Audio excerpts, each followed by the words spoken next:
दोस्तों, बहुत समय पहले की बात है। एक सुदूर गांव था जिसका नाम था शांतिवन।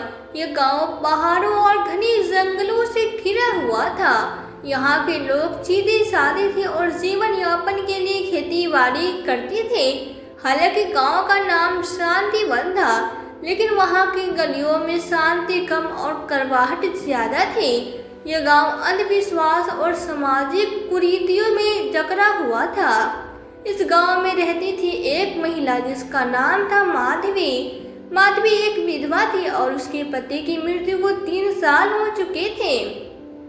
जब उसके पति नरसिम्हा की बीमारी से मृत्यु हुई, तब से माधवी का जीवन सिर्फ आंसुओं और तानों से भरा हुआ था।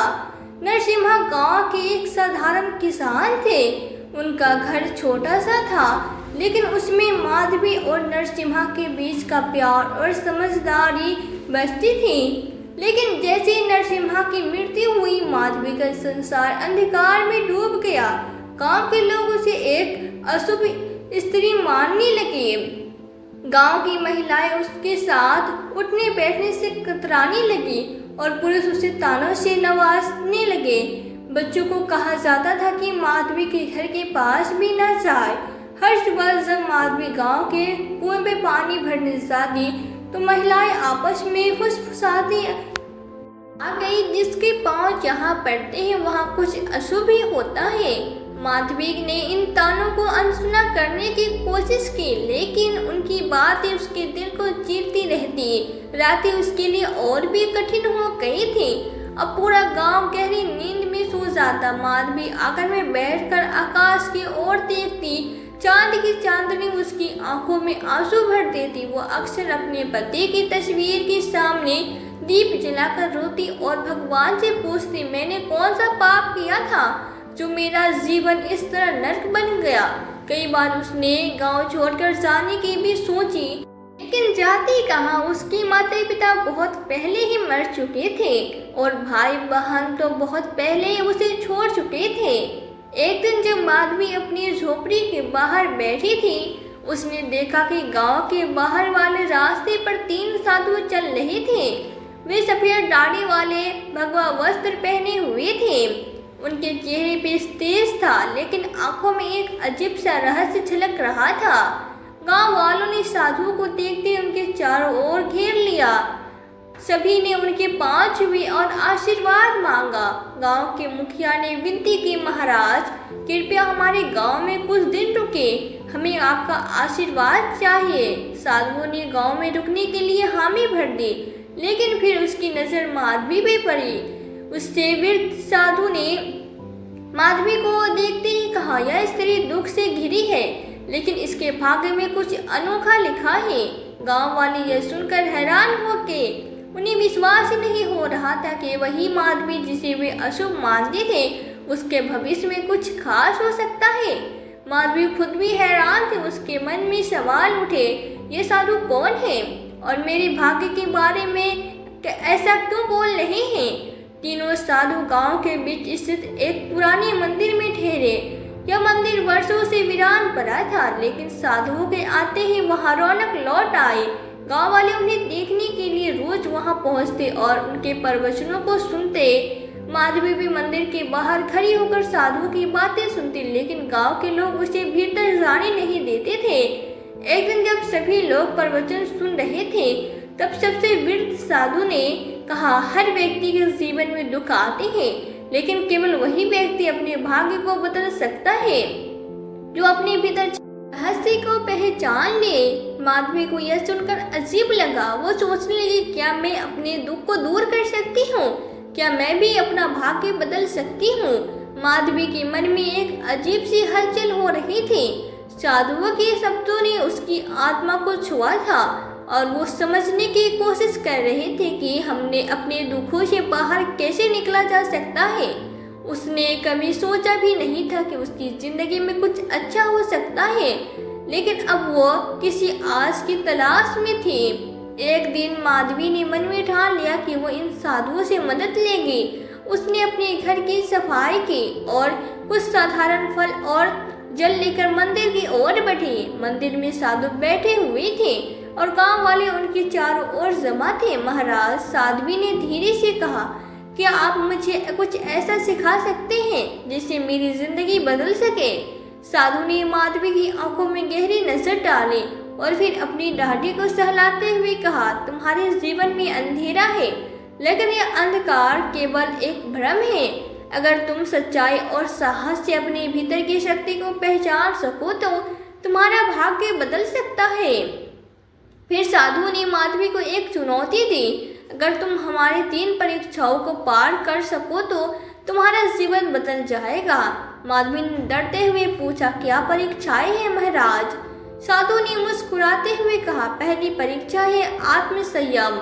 तुम्हें इस गांव में एक ऐसा कार्य करना होगा जिससे हर कोई तुम्हारे खिलाफ बोले और तुम तब भी अपने मार्ग में अड़ग रहो।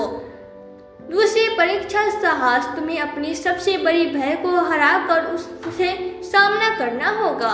और तीसरी परीक्षा दया, तुम्हें किसी के लिए ऐसा त्याग करना होगा जो तुम्हारे लिए बहुत कठिन हो। माधवी थोड़ी देर के लिए चुप रही, लेकिन फिर उसने निश्चित किया कि वो इन परीक्षाओं को पूरा करेगी। उसका मन आत्मविश्वास से भर गया।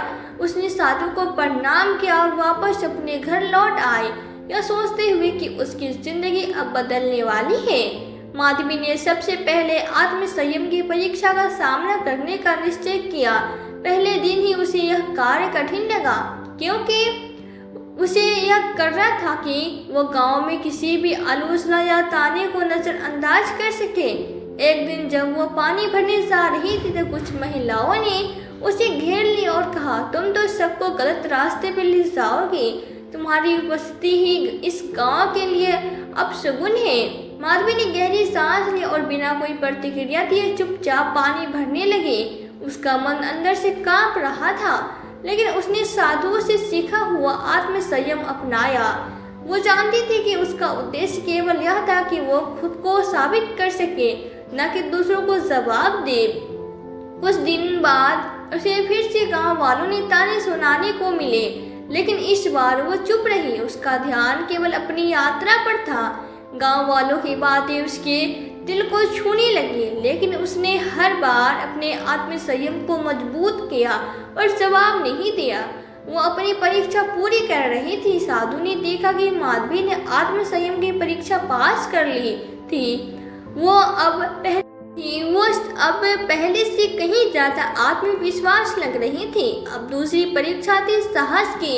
एक दिन माधवी को बताया गया कि गांव के पास जंगल में एक विशाल और खतरनाक अजगर ने अपना बसेरा बना लिया है। वो जंगल में जाकर उसे हटाने की जिम्मेदारी माधवी को दी गई। गांव वाले जानते थे कि माधवी को इस काम से डर लग सकता है और वो उसकी हिम्मत तोड़ने की कोशिश करने लगे।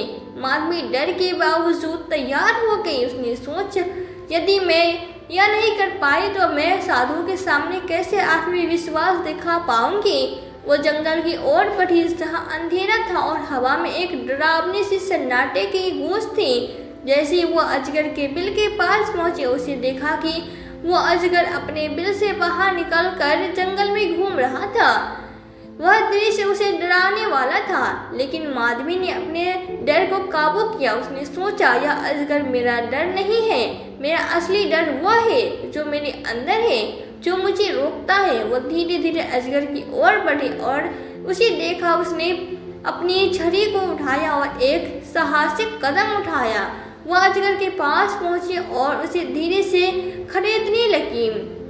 अजगर ने पहले तो उसे घूरा, लेकिन फिर डर से भाग गया। माधवी ने अपना डर मात दिया था। उसकी यह साहसिक यात्रा अब उसके आत्मविश्वास को और भी मजबूत कर चुकी थी। अब तीसरी परीक्षा थी दया। एक दिन गांव में एक औरत आई जो बहुत ही गरीब और भूखी थी। वो माधवी के पास आई और कहने लगी, मुझे एक दिन का भोजन चाहिए, मेरे बच्चे भूखे हैं। माधवी के पास जो भी था वो पहले से बहुत कम था, लेकिन उसने दिल से हौसला किया कि वो उस महिला को मदद करेगी। उसने अपने घर में बची हुई रोटियां और कुछ अन्य सामान उसे दे दिया। अब गांव वाले यह देख रहे थे तो वे फिर से उसकी आलोचना करने लगे। देखो, उसने अपनी ज़रूरत के सामान को भी दे दिया, वो खुद भूखी रहेगी। लेकिन माधवी ने किसी की बातों पर ध्यान नहीं दिया। उसने महिलाओं को भोजन दिया और कहा, तुम्हारे बच्चे को अब भूखा नहीं रहना पड़ेगा। इस दया ने माधवी के दिल को शांति दी और वह जान गई कि दया करना ही सच्ची मानवता का हिस्सा है। इन परीक्षाओं को पार करने के बाद माधवी को महसूस हुआ कि उसकी जिंदगी अब पूरी तरह से बदल चुकी है। साधुओं ने उसकी मेहनत और साहस को देखा और उसे आशीर्वाद दिया। तुमने वो दिखा दिया जो बहुत कम लोग कर पाते हैं। अब तुम्हारा भाग्य बदल चुका है। सबसे वृद्ध साधु ने कहा। गांव के लोग भी धीरे धीरे माधवी के बदलते हुए रूप को देखने लगे। वह अब न केवल खुद को बल्कि दूसरों को भी प्रेरणा देने वाली बन चुकी थी। माधवी का आत्मविश्वास अब आसमान की ऊंचाइयों को छूने जैसा था। उसने सच्चे अर्थों में अपने जीवन की हर कठिनाई को पार किया था। वो जानती थी कि यदि इंसान में दृढ़ निश्चय हो तो कोई भी मुश्किल उसके रास्ते में नहीं आ सकती। दोस्तों, अपनी राय हमें कमेंट बॉक्स में लिखकर ज़रूर बताएं। कहानी को लोगों के साथ शेयर करें। यदि वीडियो अच्छी लगी हो तो वीडियो को लाइक और चैनल को सब्सक्राइब जरूर करें ताकि हमें थोड़ा सा हौसला मिले आप लोगों के लिए ऐसे ही अच्छी वीडियो बनाने के लिए। इन कहानियों को सुनाने का उद्देश्य किसी को परेशान करना बिल्कुल भी नहीं है। यह कहानी आपको इसलिए सुनाई जाती है ताकि आप लोग इन कहानियों में से कुछ न कुछ सीख सको और अपने जीवन में उस चीज़ को अप्लाई कर सको। मिलते हैं किसी अगली वीडियो में नई कहानी के साथ। तब तक के लिए जय हिंद, जय भारत। आप सभी का बहुत बहुत धन्यवाद।